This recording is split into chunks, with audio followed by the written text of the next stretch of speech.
नमस्कार दोस्तों। क्या आपने कभी सोचा है कि हर सप्ताह आने वाला एक सामान्य सा बुधवार श्रावण मास में इतना विशेष क्यों माना जाता है? और क्या सच में सिर्फ शिव जी की पूजा ही नहीं बल्कि गणेश जी और बुध ग्रह से जुड़ी हुई कुछ साधारण लेकिन गूढ़ बातें हमारे जीवन की दिशा बदल सकती है? आज हम बात करेंगे उस दिन की जब श्रद्धा, शास्त्र और सूक्ष्म ऊर्जा तीनों एक साथ सक्रिय होते हैं। ये कोई अंधविश्वास नहीं बल्कि हमारी सांस्कृतिक परंपरा और मनोवैज्ञानिक अनुभवों का मिश्रण है जो हमें एक नई दृष्टि दे सकता है।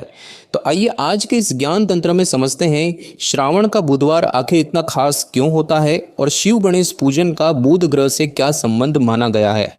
दोस्तों, श्रावण मास हिंदू पंचांग के अनुसार वर्ष का वह महीना होता है जब वर्षा ऋतु अपने चरम पर होती है और वातावरण में शुद्धता, ठंडक और आध्यात्मिक ऊर्जा का संचार माना जाता है। यह महीना विशेष रूप से भगवान शिव को समर्पित माना गया है। क्यों? क्योंकि पुराणों के अनुसार यही वो काल होता है जब समुद्र मंथन के दौरान निकला विष शिवजी ने अपने कंठ में धारण किया था। तब देवताओं और ऋषियों ने भगवान शिव की विशेष पूजा की ताकि वो विष का प्रभाव सह सके, और तभी से श्रावण मास को शिव भक्ति के लिए सर्वोत्तम काल माना जाने लगा। लेकिन श्रावण सिर्फ भक्ति का महीना नहीं है, यह आत्म संयम, तपस्या और विचार शुद्धि का भी समय होता है। इस मास में जल, वायु, ध्वनि और भोजन चारों तत्वों में विशेष संवेदनशीलता होती है, और यही कारण है कि लोग व्रत रखते हैं, सात्विक भोजन करते हैं और ध्यान व जप में मन लगाते हैं। वैज्ञानिक रूप से भी देखा जाए तो मानसून के इस समय शरीर की रोग प्रतिरोधक क्षमता थोड़ी कमजोर होती है। ऐसे में संयमित जीवन शैली अपनाना सिर्फ धार्मिक नहीं बल्कि स्वास्थ्य की दृष्टि से भी लाभदायक होता है। इसीलिए श्रावण को केवल एक पूजा पाठ का महीना न माने बल्कि इसे समझे एक शुद्धिकरण की प्रक्रिया के रूप में, जहां बाहर की प्रकृति और भीतर की चेतना दोनों को संतुलित किया जाता है। दोस्तों, अब बात करते हैं बुधवार की और उससे जुड़े बुध ग्रह की। हमारे हिंदू पंचांग में सप्ताह के 7 दिनों का संबंध किसी न किसी ग्रह से माना गया है और बुधवार का संबंध है बुध ग्रह से। लेकिन बुध ग्रह का मतलब सिर्फ एक ग्रह नहीं है, यह एक प्रतीक है हमारे जीवन की कई महत्वपूर्ण क्षमताओं का। ज्योतिष शास्त्र के अनुसार बुध ग्रह का संबंध बुद्धि, संवाद, वाणी, तर्क शक्ति, शिक्षा और व्यापार से है। यह ग्रह दर्शाता है कि हम सोचते कैसे हैं, बोलते कैसे हैं और सामने वाले से कैसे जुड़ते हैं। अगर किसी व्यक्ति की कुंडली में बुध ग्रह मजबूत होता है तो उसकी भाषा साफ होती है, स्मरण शक्ति तेज होती है और वो जीवन के निर्णयों में तार्किक होता है। वही अगर बुध कमजोर या पीड़ित हो तो व्यक्ति भ्रमित रहने लगता है, बोलने में झिझक होती है, गलत फहमियों में फंस जाता है और छोटी छोटी बातों में समझौता नहीं कर पाता। लेकिन दोस्तों, ध्यान रहे कि ये सब बातें किसी भय या अंधविश्वास से नहीं बल्कि व्यक्ति की मानसिक और सामाजिक स्थिति को समझने के लिए प्रतीक रूप में उपयोग की जाती है। बुधवार के दिन को इसीलिए विशेष माना गया है क्योंकि यह दिन एक अवसर देता है अपने विचारों, भाषण और व्यवहार को संतुलित करने का। इस दिन बुद्धि और संवाद से जुड़ी साधनाएं जैसे कि मंत्र जप, लेखन, मौन साधना और गणेश पूजन व्यक्ति के अंदर छिपे हुए बुध तत्व को जागृत कर सकते हैं। और जब बुध ग्रह संतुलित होता है तो जीवन के कई क्षेत्रों में स्थिरता और सफलता का मार्ग बनता है। दोस्तों, अब सवाल उठता है कि जब बुध ग्रह का संबंध बुद्धि, वाणी और तर्क शक्ति से है तो इसमें भगवान शिव और भगवान गणेश का क्या स्थान है। तो चलिए इसे बहुत सरल भाषा में समझते हैं। भगवान गणेश को बुद्धि के देवता कहा गया है। वो पहले पूज्य हैं, बाधा निवारक है और जीवन के हर आरंभ में उन्हें स्मरण किया जाता है। लेकिन क्यों? क्योंकि गणेश जी न सिर्फ बाहरी विघ्नों को दूर करते हैं बल्कि अंदर की उलझनों जैसे कि भ्रम, संशय और अस्थिरता को भी शांत करते हैं। अब सोचिए, क्या यही समस्याएं बुध ग्रह के असंतुलन से नहीं जुड़ी होती? जब मन अस्थिर हो, सोच स्पष्ट न हो, बोलने में झिझक हो या निर्णय लेने में भ्रम हो तो गणेश पूजा से यह मानसिक संतुलन स्थापित होता है। दूसरी ओर बात करें भगवान शिव की तो वो ध्यान, मौन और चेतना के प्रतीक है। शिव का स्वरूप तर्क नहीं बल्कि आत्मनिरीक्षण और शांति से जुड़ा हुआ है। बुध ग्रह जहां वाणी और तर्क का प्रतिनिधित्व करता है, वही शिव उन्हें मौन और विवेक से संतुलित करते हैं। और यही कारण है कि श्रावण मास में विशेष रूप से बुधवार के दिन कई लोग शिव और गणेश दोनों की पूजा करते हैं।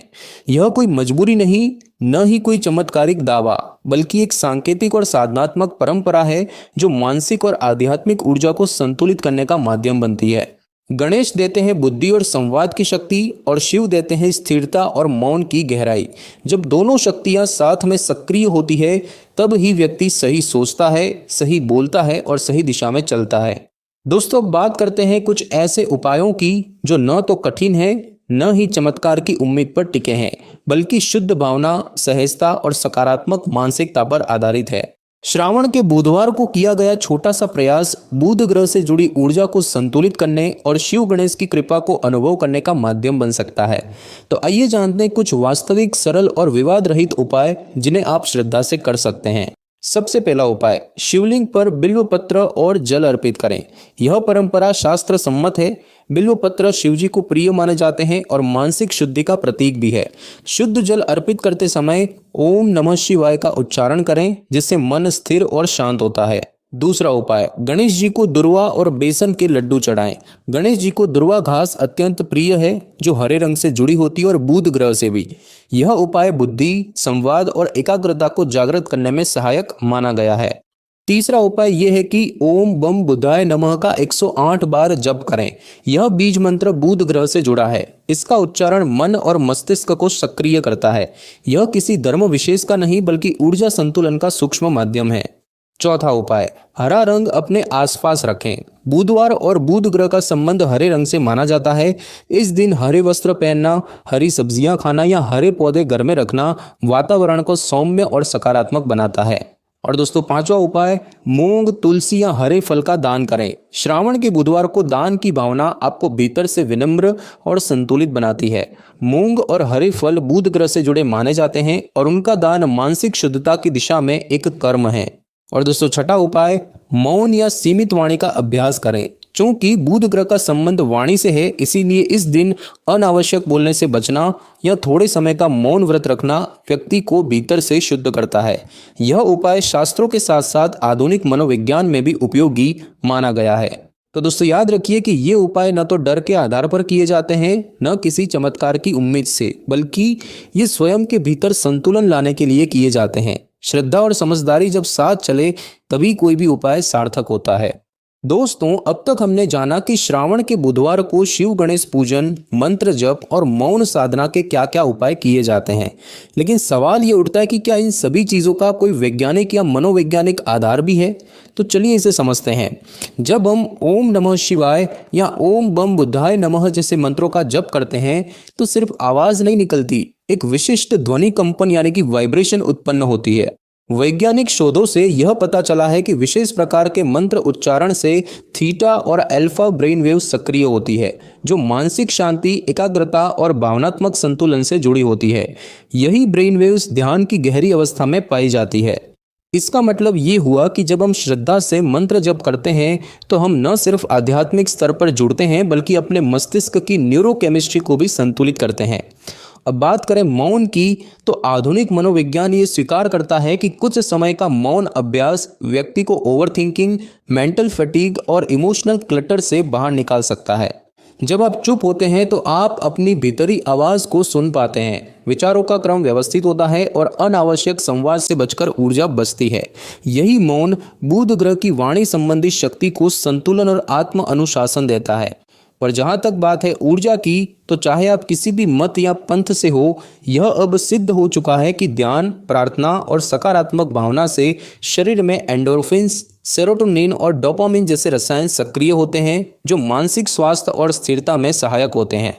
तो ये कहना गलत नहीं होगा कि श्रावण का बुधवार केवल धार्मिक रस्मों का दिन नहीं, बल्कि मस्तिष्क, मन और ऊर्जा को संतुलित करने का एक व्यवहारिक अवसर है।